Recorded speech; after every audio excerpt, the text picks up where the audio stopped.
Shalom, selamat pagi anak-anak. Bagaimana kabarnya pagi ini? Puji Tuhan, saya harap kabar anak-anak dalam keadaan sehat dan kuat, tidak kekurangan suatu apapun. Amin. Jangan lupa ya anak-anak, dalam masa pandemi ini selalu taati protokol kesehatan, yaitu 3M. Apa itu 3M? Tetap memakai masker, mencuci tangan, dan menjaga jarak agar kita semuanya dapat terhindar daripada virus corona. Ya, pada pagi ini anak-anak kita akan belajar bersama kembali dalam pendidikan agama Kristen dan budi pekerti kelas 4 bersama Bapak Budianto. Sebelum kita memulai pembelajaran pagi ini, saya mengajak anak-anak semuanya untuk berdoa terlebih dahulu ya. Yuk, lipat tangan, kita berdoa. Tuhan Yesus, kami bersyukur untuk pagi ini. Tuhan memberikan kesempatan untuk kami dapat belajar. Tuhan tolong berkati kami, supaya kami dapat mengerti materi pelajaran yang akan kami terima. Dalam nama Tuhan Yesus, kami siap untuk belajar. Amin. Ya, kita sudah berdoa ya anak-anak. Semoga diberikan kemudahan untuk dapat memahami materi yang akan dipelajari pagi ini. Dan sebelum melanjut ke materi anak-anak, saya mengajak anak-anak juga menyanyikan sebuah lagu rohani terlebih dahulu. Kita mau memuji dan memuliakan Tuhan terlebih dahulu. Kita mau bernyanyi Selamat Pagi Bapa. Anak-anak udah tahu semuanya ya lagu ini. Saya hitung dalam hitungan 1-3. 1, 2, 3. Selamat pagi Bapa, selamat pagi Yesus, selamat pagi Roh Kudus. Terima kasih atas anugerah-Mu, semalam telah berlalu. Ku memuji, ku bersyukur, memuliakan nama-Mu.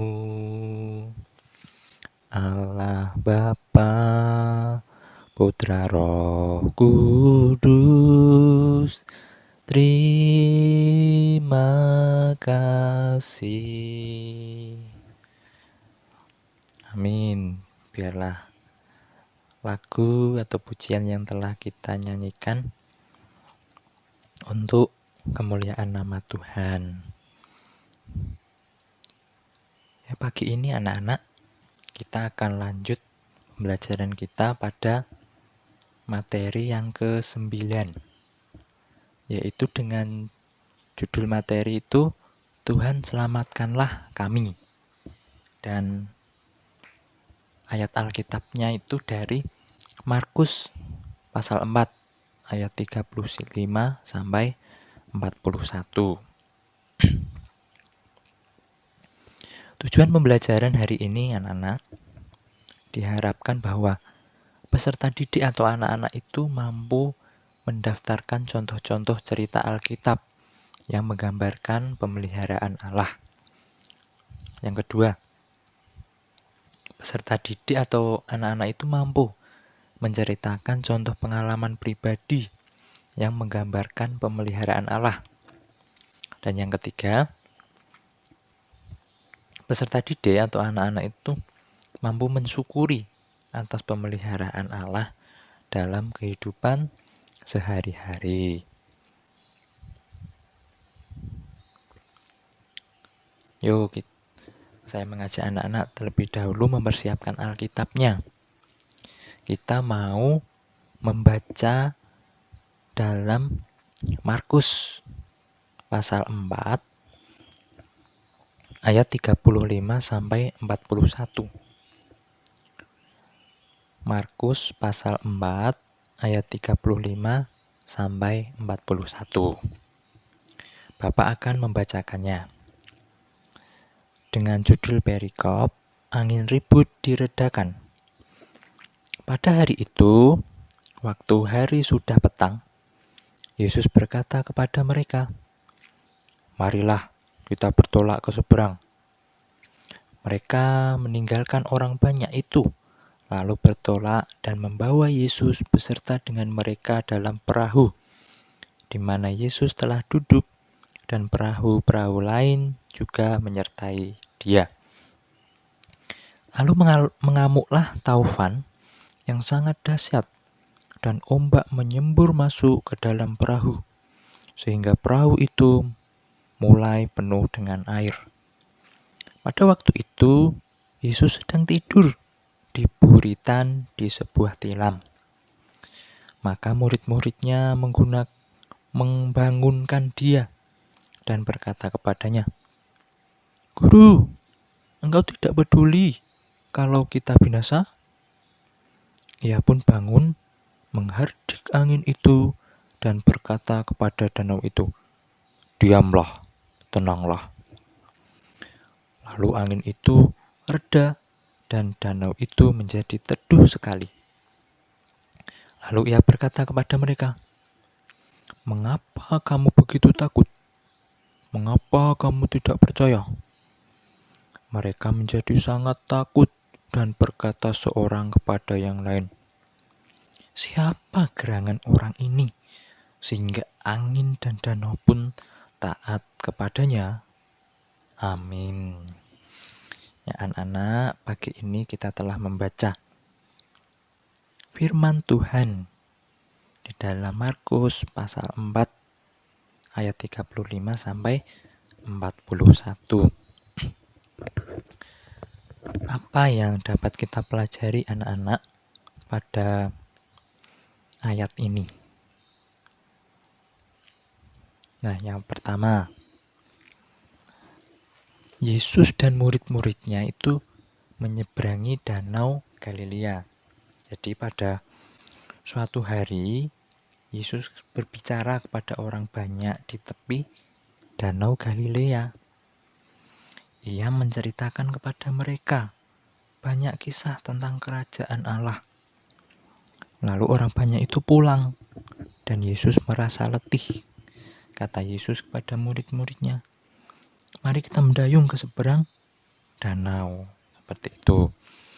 Di sini anak-anak, danau Galilea itu terletak 230 meter di bawah permukaan laut. Dan danau ini dikelilingi oleh bukit-bukit. Jadi, angin selalu bertiup ke daerah-daerah di sekitar danau, sehingga kadang-kadang menyebabkan badai yang cukup hebat. Para murid naik ke perahu kecil bersama Yesus. Mereka mengambil dayung lalu mulai mengayuh. Yesus berbaring lalu ia tertidur lelap. Jadi saat itu Yesus tertidur lelap. Namun tidak lama kemudian, ketika mereka di tengah danau, angin mulai bertiup. Makin lama tiupannya makin kencang. Ombak besar mulai menyembur ke dalam perahu. Perahu itu diombang-ambingkan ombak. Badai mengamuk hebat sekali. Jadi yang kedua itu terjadi badai dan mengamuk perahu yang ditumpangi oleh murid-murid dan Tuhan Yesus. Dan di situ para murid itu ketakutan anak-anak yang ketiga. Tetapi seperti tadi, Tuhan Yesus itu sedang tertidur lelap. Jadi tadi anak-anak, para murid ketakutan, padahal mereka adalah nelayan yang berpengalaman. Mereka itu menghabiskan hidupnya dengan memancing di danau yang besar ini. Namun ketika badai menerjang, mereka juga diliputi rasa takut dan panik. Perahu itu hampir penuh dengan air, dan mereka tidak dapat mendayung lagi. Seperti tadi, tetapi Yesus malah tertidur lelap. Murid-murid berkata kepada satu sama lain, "Tidak lama lagi perahu ini akan penuh dengan air. Kita semua akan tenggelam."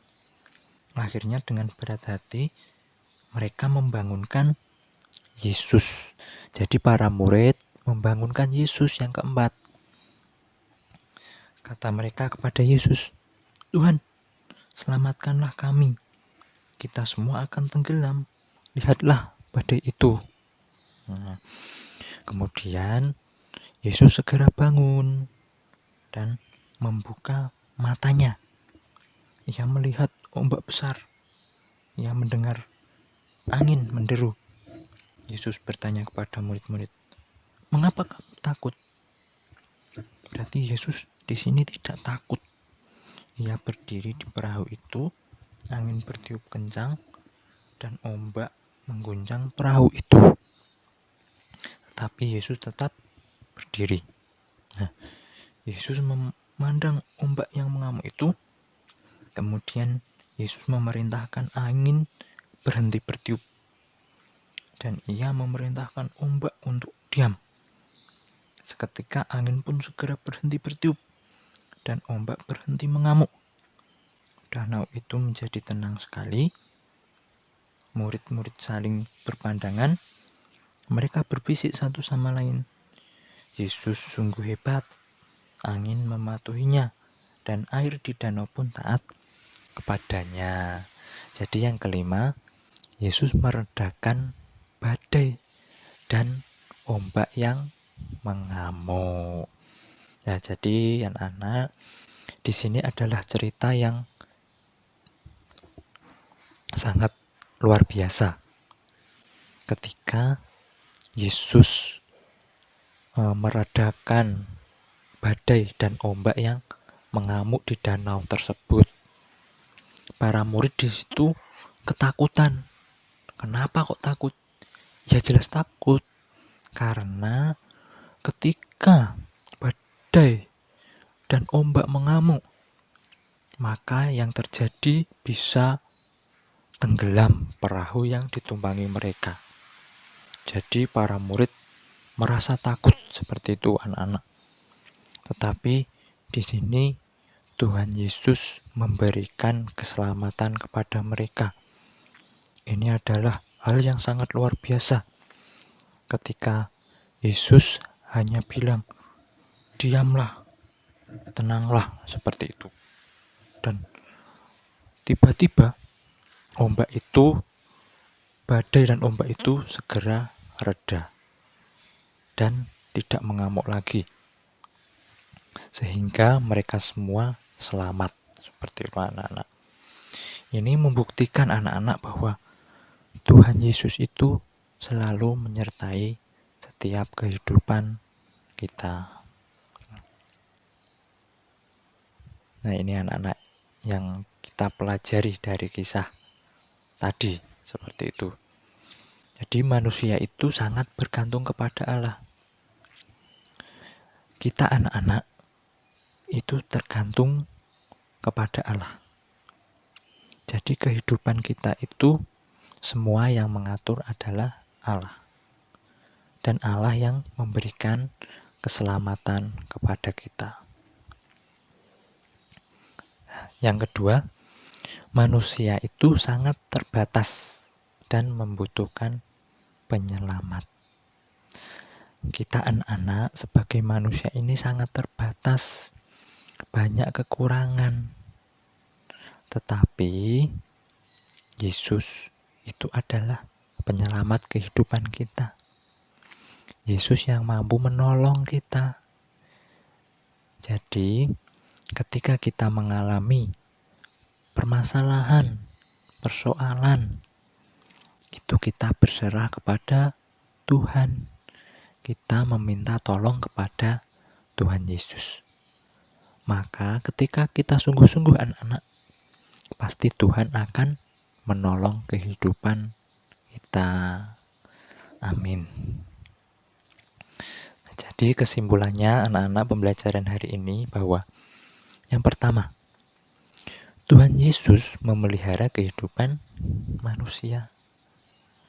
Jadi dalam kehidupan kita Tuhan Yesus memelihara. Tuhan mencukupkan makanan, minuman, bahkan pakaian, sudah memberikan kita tempat tinggal.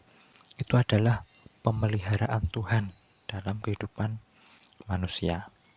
Yang kedua, anak-anak, sebagai manusia harus selalu menggantungkan harapan kepada Tuhan.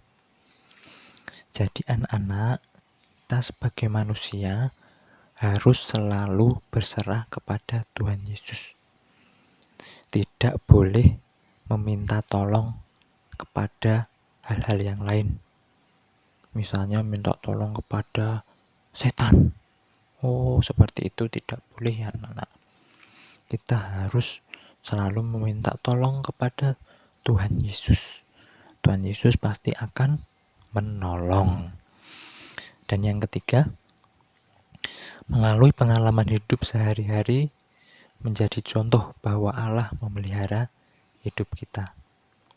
Anak-anak pasti tahu atau pernah mengalami pertolongan Tuhan dalam kehidupan sehari-hari. Nah, itu bukti bahwa Tuhan itu tidak meninggalkan kehidupan kita. Tuhan yang memelihara kehidupan kita. Itu ya anak-anak pembelajaran hari ini. Semoga pembelajaran ini anak-anak dapat mengerti bahwa Tuhan itu tidak pernah meninggalkan kehidupan kita. Maka dari itu kita harus selalu berserah kepada Tuhan. Tugas untuk hari ini yaitu halaman 69 dalam buku tentang pemeliharaan Allah kepada kita. Jadi anak-anak menuliskan apa saja sih yang pernah Tuhan lakukan dalam kehidupan saya. Tuhan pernah menolong saya apa? Seperti itu. Ini contohnya. Ini pada waktu sakit. Oh, ternyata Tuhan itu menolong dan menyembuhkan saya sehingga menjadi sehat kembali. Nah, itu bukti pertolongan Tuhan.